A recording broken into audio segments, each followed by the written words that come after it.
Robin Hood movie Telugu review. Nithin మరియు దర్శకుడు వెంకీ కుడుముల గతంలో కలిసి నటించిన ధీష్మ సినిమా హిట్ అయింది. నితిన్ ఇటీవలి కాలంలో వరుస పరాజయాలు ఎదుర్కొన్నప్పటికీ వారి తాజా సినిమా గణనీయమైన సంచలనాన్ని సృష్టించింది. నటుడి దూకుడు ప్రమోషన్లు మరియు క్రికెటర్ డేవిడ్ వార్నర్ కీలక పాత్రలో నటించడం వల్ల దేశవ్యాప్తంగా ఆసక్తి రేకెత్తింది. ఈ చిత్రం నేడు థియేటర్లోకి వచ్చింది. మరి ఈ మూవీతో వెంకీ కుడుముల, నితిన్ హిట్ కొట్టారా లేదా అన్నది చూద్దాం. కథేంటంటే, రామ్ అలియాస్ నితిన్ రూపాయి లేని ఓ అనాథ. తనలాంటి తోటి పిల్లలతో కలిసి ఓ అనాథ శరణాలయంలో ఆశ్రయం పొందుతుంటాడు. ఆకలి, అవసరాల కోసం నేరాల బాట పట్టిన రామ్ తెలివిగా చోరీలు చేస్తూ అనాథ శరణాలయాలకి అండగా నిలుస్తుంటాడు. పెరిగే పెద్దయ్యాక కూడా అదే బాటలోనే అతడి ప్రయాణం కొనసాగుతుంది. అతడ్ని పట్టుకునేందుకు హోమ్ మినిస్టర్ ఓ స్పెషల్ ఆఫీసర్ విక్టరీ వర్గీస్ని నియమిస్తాడు. బంగారం చోరీ కేసులో ఐపీఎస్ అధికారి విక్టర్ వర్గీస్ చేతికి చిక్కినట్లే చిక్కి త్రుటిలో తప్పించుకున్న రామ్ కొన్నాళ్లు నేరాలబాట వీడి ఉద్యోగం చేయాలనుకుంటాడు. మరోవైపు ఆస్ట్రేలియాలో పెద్ద సెయింటిల్ట్ వ్యాపారవేత్త అభినవ్ వాసుదేవ్ కూతురు నీరా అలియాస్ శ్రీలీల ఇండియాకు రావాలని అనుకుంటుంది. రాజేంద్ర ప్రసాద్ నడుపుతున్న ఇండియాస్ నంబర్ 1 సెక్యూరిటీ ఏజెన్సీలో నితిన్ చేరి ఆస్ట్రేలియా నుంచి వచ్చిన నీరా అలియాస్ శ్రీలీల రక్షణ బాధ్యతల కోసం రంగంలోకి దిగుతాడు. అసలు ఎవరీ నీరా వాసుదేవ్? ఆమె ఇండియాకి ఎందుకొచ్చింది? అంతర్జాతీయ స్థాయిలో వ్యాపారం చేస్తున్న డ్రగ్ మాఫియా ఆమెని ఎందుకు టార్గెట్ చేసింది? అపాయంలో ఉన్న నీరా వాసుదేవ్కి రామ్ రక్షణ కల్పించాడా లేదా అనేది మిగతా కథ. రాబిన్ హుడ్ అని టైటిల్ పెట్టగానే కథ ఏంటో అందరూ ఊహించే ఉంటారు. హీరో దొంగతనాలు చేస్తుంటాడు. ఆ దొంగతనాలు కూడా తన కోసం కాకుండా పక్కవారి కోసం చేస్తుంటాడు. అనాథ పిల్లలకో లేదంటే అవసరాల్లో ఉన్న వారికో సాయం చేసేందుకు ఆ దొంగతనాలు చేస్తూ ఉంటాడు. పక్క వారి సంతోషాన్ని తన సంతోషంగా ఫీల్ అయ్యే హీరోయే రాబిన్ హుడ్. ఈ సినిమాలోనూ ఇంచుమించే ఇదే కథ ఉంటుంది. ఏ మాత్రం కొత్తగా లేని, ఎక్కడ వావనిపించే సీన్ కానీ లేకుండా వెంకీ కుడుముల పాత ఫార్మాట్ను వాడుకున్నాడు. ట్రీట్మెంట్లోనూ ఏ మాత్రం కొత్తదనం కనిపించదు. అసలు ఛలో, ధీష్మలో ఉన్న ఫీల్, మ్యాజిక్ ఇందులో కనిపించదు. ఫస్ట్ హాఫ్ ప్రారంభం హీరో బాల్యం, దొంగగా ఎలా మారాల్సి వచ్చిందనే పరిస్థితుల్ని చూపిస్తాడు. అది కూడా అంత కొత్తగా, ఇంప్రెసివ్గా, ఇంట్రెస్టింగ్గా అనిపించదు. పోనీ ఆ దొంగతనాలు ఏమైనా కొత్తగా ఉంటాయా అంటే అది లేదు. ఇక దొంగ పోలీస్ ఆట ఏమైనా బాగుంటుందేమో అని ఆడియన్స్ ఎదురుచూస్తే అక్కడ భంగపాటు తప్పదు. ఇక కాసేపటి ఆ దొంగతనాల ట్రాక్ ఆగిపోతుంది. కథ వేరే ట్రాక్కు ఎక్కుతుంది. వెన్నెల కిషోర్, రాజేంద్ర ప్రసాద్ ఎంట్రీలతో కథ కాస్త ఊపందుకుంటుంది.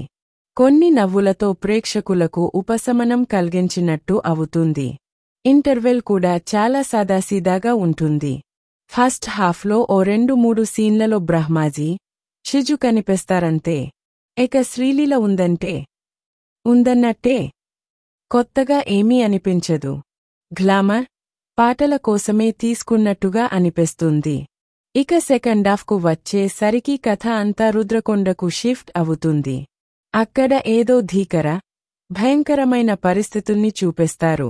రుద్రకొండలోకి హీరో ఎంట్రీ ఇచ్చాక కథ ఏమైనా రక్తి కడుతుందా అని అంతా ఎదురుచూస్తారు. హీరో, విలన్ మధ్య హి అంటే ఖుయ్ అనే సీన్లు ఉంటాయని అనుకుంటే పొరబడినట్టే. ప్రీ క్లైమాక్స్లో వచ్చే ట్విస్ట్ బాగుంటుంది. అక్కడ కాస్త ఎమోషనల్గా టచ్ అవుతుంది. మళ్లీ క్లైమాక్స్ గందరగోళంగా అనిపిస్తుంది. హీరో, విలన్ ముచ్చట్లు కాస్త కొత్తగా అనిపిస్తుంది. చివరకు పార్ట్ 2కి లీడ్ ఇచ్చినట్టుగా అనిపిస్తుంది. సెకండాఫ్ మొత్తంలో హీరోయిన్ ఫాదర్ ఒక సీన్లో మాత్రమే కనిపిస్తాడు. ఫస్ట్ హాఫ్లో శపథం చేసిన పోలీస్ ఆఫీసర్ సెకండాఫ్లో ఎక్కడా కనిపించడు. చివరకు క్లైమాక్స్లో మెరుస్తాడు. అసలు కొన్ని పాత్రలను ఎందుకు పెట్టాడో అన్నది కూడా అర్థం కాదు. దొంగ పోలీస్ సినిమాలా తీస్తే దీన్ని కిక్ సినిమా అంటారని అనుకున్నాడో ఏమోగాని వెంకీ కుడుముల ఈ రాబిన్హుడ్ను ఆడియన్స్కు అంతగా కనెక్ట్ చేయలేకపోయాడనిపిస్తుంది. మాత్రం ఎమోషనల్ కనెక్టివిటీ లేకపోవడం, ఎక్కడా కొత్తదనం కనిపించకపోవడం, ఏదో ఫ్లోలో అలా సినిమాను చూస్తున్నామంటే చూస్తున్నామన్నట్టుగా ఉండటం మైనస్ అనిపిస్తుంది. టెక్నికల్గా చూసుకుంటే విజువల్స్ ఎక్స్ట్రార్డినరీగా ఉంటాయి. కెమెరా వర్క్ చాలా రిచ్గా ఉంటుంది. ధీవి ప్రకాష్ సంగీతం ఓకే అనిపిస్తుంది. పాటలు మాత్రం కనెక్ట్ కావు. అలా వచ్చి ఇలా వెళ్తుంటాయి. అయితే కొన్ని చోట్ల చాలా స్టైలియగా ఉంటుంది. మరికొన్ని చోట్ల చాలా ఎఫెక్టివ్గా అనిపిస్తుంది. సాయం గురించి చెప్పే మాటలు, కొన్ని పంచ్ డైలాగ్స్ వెంకీ కుడుముల టైమింగ్ను చాటి చెబుతాయి. ప్రొడక్షన్ వాల్యూస్ చాలా రిచ్గా ఉన్నాయి. నితిన్ అయితే ఇలాంటి పాత్రల్ని అవలీలగా పోషించేస్తాడు. నితిన్ ఇందులో చాలా స్టైలియగా, స్మార్ట్గా, ఎనర్జెటిక్గా కనిపిస్తాడు. శ్రీలీల అయితే కొత్తగా ఏమీ కనిపించదు. ఇది వరకు చేసిన పాత్రల్లానే, ఇది వరకు నటించినట్టుగానే నటించేసింది. ఈ చిత్రానికి వెన్నెల కిషోర్ ప్రధాన బలం. ఇతగాడు కనిపించిన ప్రతిసారి ఆడియన్స్ను నవ్వించేస్తాడు. వెన్నెల కిషోర్ తరువాత రాజేంద్ర ప్రసాద్ పాత్ర కొంతవరకు ఆడియన్స్ను నవ్విస్తుంది. విలన్, లాల్, మైమ్ గోపి, శుభలేఖ సుధాకర్ ఇలా కొన్ని క్యారెక్టర్లు బాగుంటాయి. ఇక మిగిలిన పాత్రలు మాత్రం ప్రభావం చూపించవు. ఎంతో ప్రత్యేకం అని చెబుతూ డేవిడ్ వార్నర్ను తీసుకొచ్చారు. అసలు ఆ పాత్రకు తగిన స్క్రీన్ స్పేస్ దక్కలేదు. అసలు ఆ పాత్రను ఎందుకు పెట్టారన్నది కూడా అర్థం కాదు. డేవిడ్ భాయ్ అంటూ డేవిడ్ వార్నర్ను ఓ రేంజ్ చూపిస్తారని అనుకుంటే చివరకు గాలి తీసినట్టుగా అనిపిస్తుంది. క్యారెక్టర్ ఎంట్రీకి ఇచ్చిన బిల్డప్కు చూపించిన తీరుకు మాత్రం సెట్ కాలేదు.